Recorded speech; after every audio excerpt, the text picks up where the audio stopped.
आज आम आलोचना करवा कि बहुत परिश्रम कलापर बहुत ग्रह शांति उपाय कर सारापर जदि आम भाग्य दरिद्रता जाऊनी किंबा गोटे पर गोटे गोटे पर गोटे विपद आसूची एवं विभिन्न स्थान रे धनर ही नाश घटुची तो सेटा कौन होता पारे।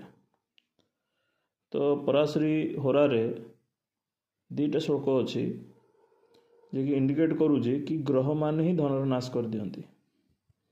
किछिटा राशि रे ग्रह मानकर संयुक्ति एमती थाए से राशि रे यदि से ग्रहर अवस्थिति थाए ताले से व्यक्ति निश्चित भाव में दारिद्रता रहे।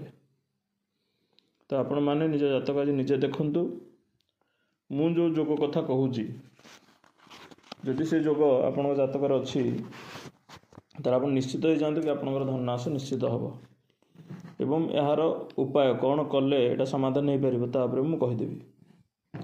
प्रथम श्लोक हूँ पराशरी होरार मीनराशे गतो मंद कर्कटस्थ बृहस्पति तुलाराशे गतो भौम स्तदा दुर्भिक्ष मा दिशते।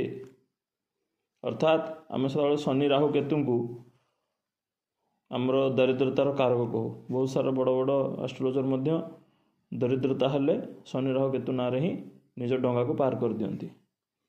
किंतु पराशरी होरा कहूँ मीन राशि स्थित मंद एठी शनि आसिले कि मीन राशि रे जदि शनि थिबे कर्कटस्थ बृहस्पति बृहस्पति भी एठी दारिद्रता कारक हेले पुणी कौ राशि रे कर्कट राशि रे कर्कटस्थ बृहस्पति तुला राशि स्थित भौम भौम कहले मंगल मंगल जदि तुला राशि रे थिबे तुला राशि स्थित भौम सदा दुर्भिक्ष मादिशेत कहले एहीपरि ग्रह जोगरे जो माने जन्म होइथिबे तांको जीवन में सदा दुर्भिक्ष थिबो बा एहीपरि समय दुर्भिक्ष आसे। तो एटा हला प्रथम श्लोक। द्वितीय श्लोक कहूँ मेष राशि स्थित मंद मंद अर्थ शनि शनि जदि मेष राशि रे थिबे मकरस्थ बृहस्पति एवं मकर राशि रे बृहस्पति थिबे मिथुनस्थ जदा राहु राहु जदि मिथुन राशि रे थिबे तो स्तदा दुर्भिक्ष माँ दिशेत से ही स्थान में दुर्भिक्ष देखा मिले से लोक मान पाखे दुर्भिक्ष देखा मिले। यही जोग लग्न बा यही ग्रह स्थिति जदि आपण जातक तो आप सावधान हो उचित कौन से प्रकार देवता पूजा ग्रह शांति द्वारा आपन को धन प्राप्ति हो पार ना।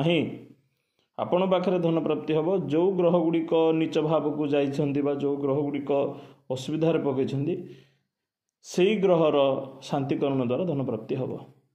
कारण आप एमती बुझी नियंतु कि से ग्रह आपण धन नाश करुछंती एवं से ग्रह को जदि शांतिकरण करा जाए ताले आपण को धन प्राप्ति हो पारिबो।